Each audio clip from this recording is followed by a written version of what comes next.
3, 2, 1. Well, this is so exciting to be here in front of a live audience. We've never done this before with beautiful Lake Superior in the background. This is so amazing. Linda, thank you so much for being here. My pleasure to come, and I've really enjoyed meeting most of you at these couple days of retreat. Terrific. We are so honored to be able to be here and have this conversation and hear your story, and thank you for paving the way for so many amazing, talented people that are in this room and doing the jobs that they're doing. Where did it all begin? How did this all get started? How did you get into development? Well, I wonder where I should start, really. I will start with 1981. Peggy, Lucas, and I were picked to do a project in Brainerd, Minnesota. And along the way, we got to meet our partner, Dick Brewstead. And so we started Brighton Development, the three of us, in 1981, which is before some of you were born, I'm sure. So at any rate, it was a very unusual time. There were no women in development.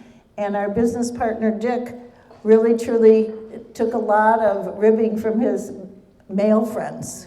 They really thought he was making a huge mistake going into business with two women, that we would embarrass him, eat him up. I don't know what they thought we were going to do, but something was not going to be good. But at any rate, we decided to do mostly affordable housing and urban. In the beginning was infill. So that was sort of our niche.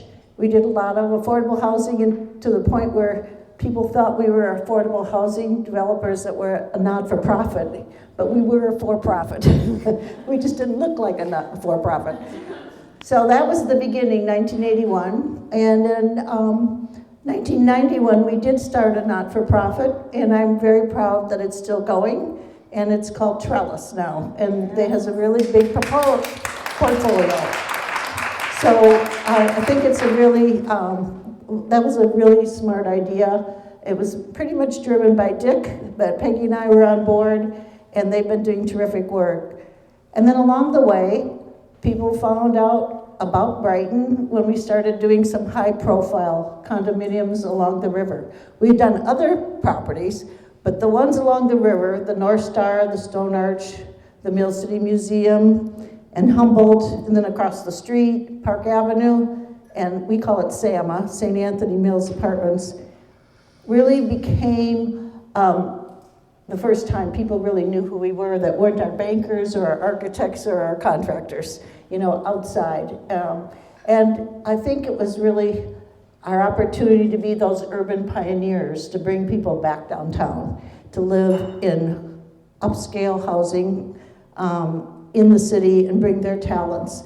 And I'm pretty sure that Guthrie would not have gone where it went had we not done that row. So that was probably the highlight of becoming well-known. Okay, can we take it even a step back farther? Oh, sure. I mean, because you don't just wake up and go, I'm going to be a developer. I mean, like, there's so, like the professional podcast in me. But I mean, there's so much that goes into development. What got you to the point where you even could say, I want to be a developer? Well, personally, I did an undergraduate degree in business at Minnesota, where there are very few women in business. And I took a job at Northwestern National Bank in the trust department, so I was relating to Wendy some of our similar stories. And I didn't stay very long. I ran right back to graduate school and did a master's work in finance. They weren't ready for a woman, and I wasn't ready for all the things that they wanted to do corporate-wise. It wasn't a good fit. But when I came out from that, I got hired as a consultant to do development, feasibility studies, basically, and at Midwest Planning and Research, and did quite a few of those. And then a couple of us decided to start our own consulting firm, which is called Development Concept. And eventually it turned into Maxwell Research when I was no longer there. Wow. So it was sort of the beginning of, and then evolution into Maxwell Research. So I did a lot of research, market research studies, and not just in housing, but a lot of housing, but we even did like golf courses and things I knew nothing about. That's awesome. Well, that is amazing. And then you got, how did you meet Peggy, I guess? Peggy and I were neighbors, and she was very active in the League of Women Voters, and they were doing a big housing study, a really good housing study, and some people thought I might be able to help them, and I saw their housing study.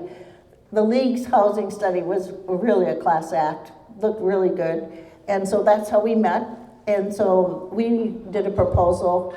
Actually, we set it in two, got picked for one, and then someone hired, Dick actually hired me to do a feasibility study for him. I had my second child and decided not to be a consultant anymore, but then I couldn't help myself, and so I did a couple of studies and, that kind of thing. I love it. Tell me about what development means to you and why that kind of feeds your soul. I think I like the challenge of complicated finance stuff. I think that's really it. It sounds weird.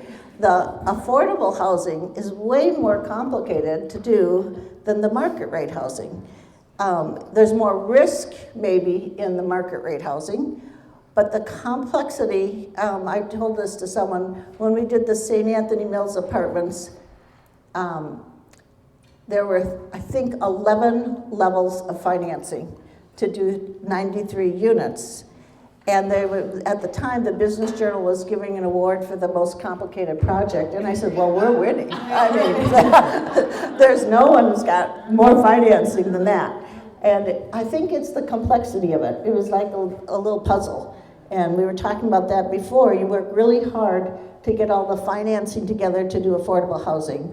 And you just keep working it and working it and working it until all the pieces fit. And then you just get going. You talk about the different layers of financing. Where did you get the equity to do, a development to the scale that you were doing? Well, we were atypical in that we did not get outside equity. We kind of started really small. And before 1986, it was a whole different story of how you did a financing. And I personally did a little bit of what Heidi's done and met with people to get them to buy limited partnerships. This is before 1986. So 86, from 81 to 86, I met with about 3,000, it feels like. But it was hundreds of people to get them to buy these limited partnerships. And then we had a relationship with them forever till we sold the property. And then in 1986, they instituted the low-income housing tax credit. And then it became the banks, primarily US Bank and Wells Fargo were our two main banks that bought our limited partnerships. So we had a good go with both of those banks. And so we did all our own financing. I mean, other than the selling of the tax credits. How do you see, you've talked a little bit about how development was, before 86 and then, through the years.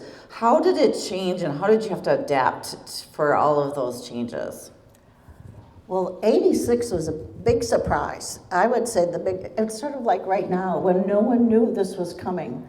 I would say this right today politically seems a little bit like 1986 to me because there was no review of low-income housing tax credit in any of the journals or any of the Urban Land Institute. No one was talking about it, and then all of a sudden it was there. And I think that's what's happening right now.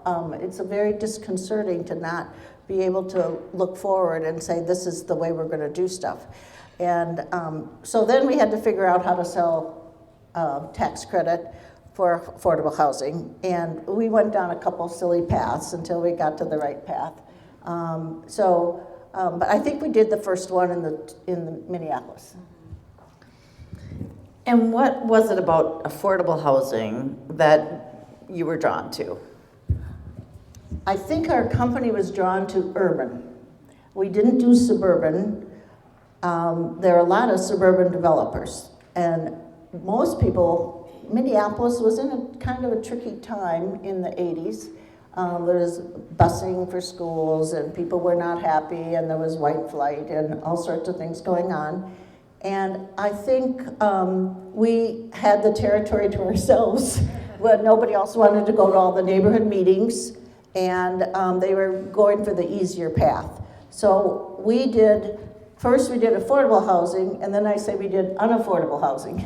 And I like doing both. And some were rental and some were for sale, in both the affordable and the unaffordable. And we ended up with a kind of a tagline saying quality housing for people of all incomes. Love that. How did you have a vision, and how did you secure the real estate along the river? Because that, I feel like it's one of the things that you're really known for. Well, actually, the city had control of everything on the river. And I'll tell this anecdote too. Sharon Sales Belton was the mayor, and she had done a great job of getting the River Road instituted. It was a great accomplishment. They worked on that for like 20 years. And we went in to talk to her about something that we wanted her to support us in politically. And she said, yeah. We can't even remember what that was. And she said, what I really want you to do is go look at the North Star Blanket building. And she sent us on over there. And the three of us happened to be at that one right from her meeting, or at her office, to go look. And just last summer, a summer ago, I was with Sharon, and I was telling her how I always remember that meeting because it was so transformative for our company and for the River Road. And she said, oh, Linda, you are the 14th people we asked to go look at. Wow. So everybody else said no. Oh my gosh, that's crazy. And you didn't know that until just recently. Oh my gosh, that's so wonderful. That's so wonderful. What is the biggest hurdle that you've ever experienced in development? Or maybe there's an S on that. I think the 2007, 2008 was the worst experience. And Bridget's shaking her head, and a lot of other people are shaking their head. We did not know that you were in the middle of a closing and the title company might not be able to finish their title work or send their money. And that was really catastrophic. It was a really unsettling time.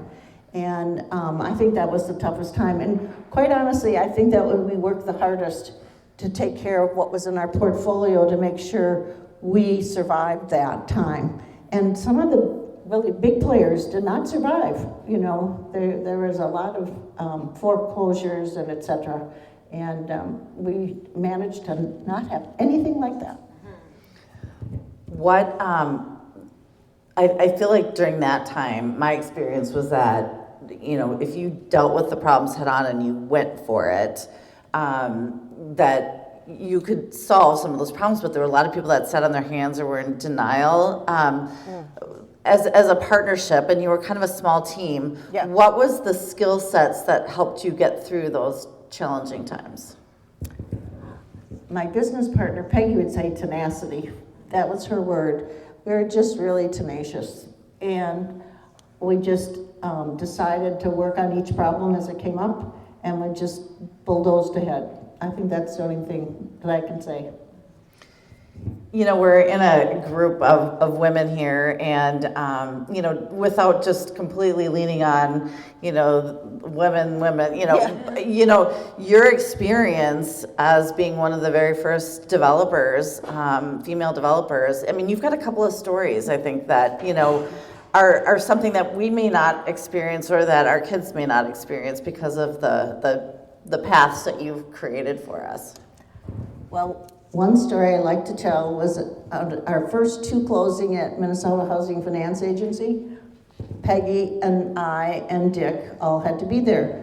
But Dick's wife did not have to come, but our spouses had to come and sign. And we were like, they don't know anything. Peggy's husband's a doctor, and my husband wasn't in the business at all, and that was it. And we had, I think, two closings that happened too. So I guess that's a woman's story.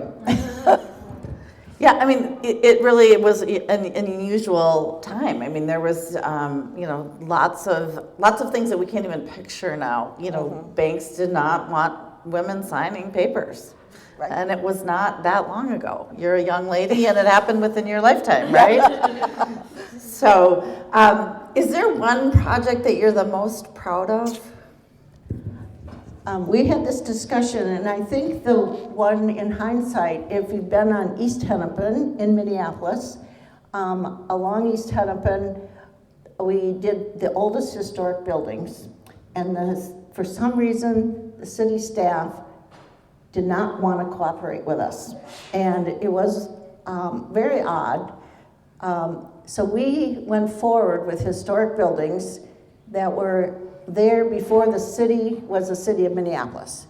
And it was, we have a little historic, in fact, the historic preservation study that came back, she called me at 2:00 in the morning and she goes, Linda, this has original oak from whatever in the whatever forest. And I mean, she was just so excited.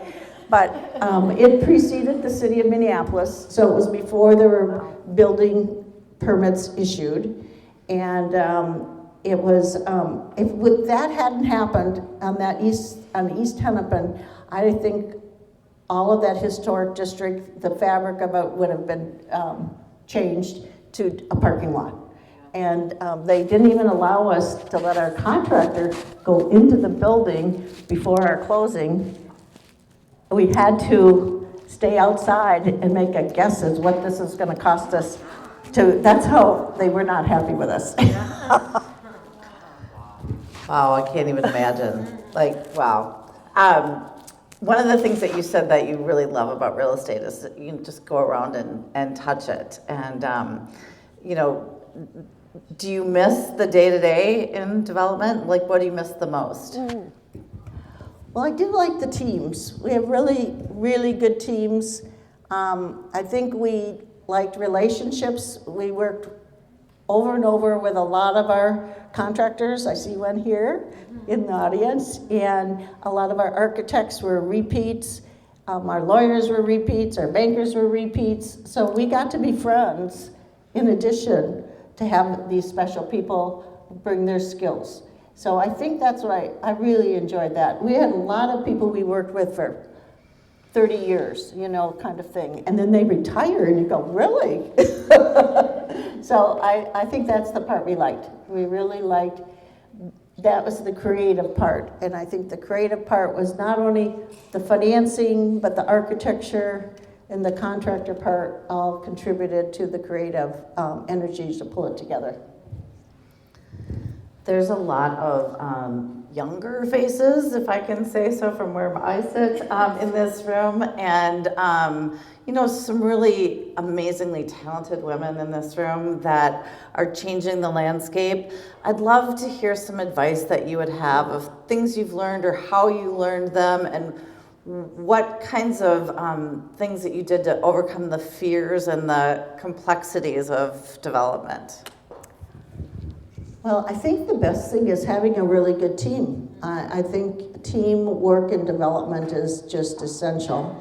And if you can work with that team on more than one occasion, you get to know their skills and we interact. And I always think the product is better when you have a team. Really, a single person is really a harder assignment. So I think it's a team approach. How did you build that team? Trial and error, I suppose. I think, and reputation, I think it's trial and error, reputation, and values. I think some of the values. One of my favorite architect stories, I know there's some architects here, is one of our architects, Paul Madsen, who's deceased, said we were looking to make the budget work, as everyone is, and we were, where can we make the cuts, and we almost made a cut of something, and he goes, you have to comb the back of your hair. You cannot cut it off. I mean, you can't have the back not be okay. And it was such a Paul thing to say, and I think it's true. You got to rely on people's values.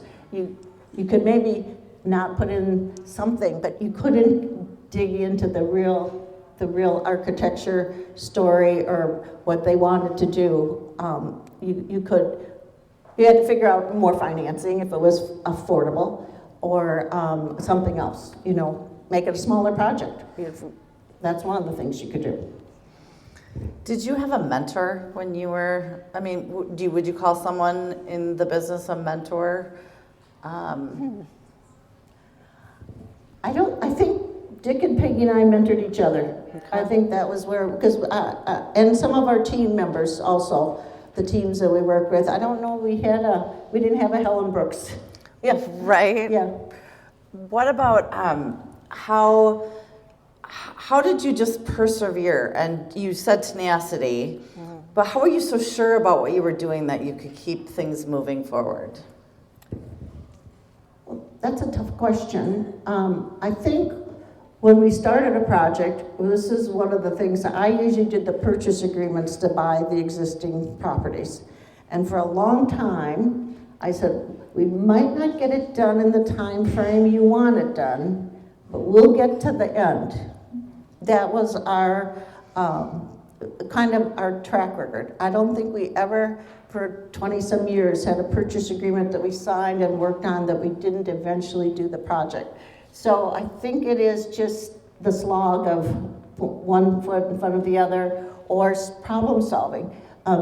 Dick used to say, there's always 1,000 problems before you get to a closing, and each day you solve one. And it's just over 2 or 3 years. I mean, you just one after another, and you're a problem solver. The day of the closing, there is one more problem to solve. We just don't know what it is.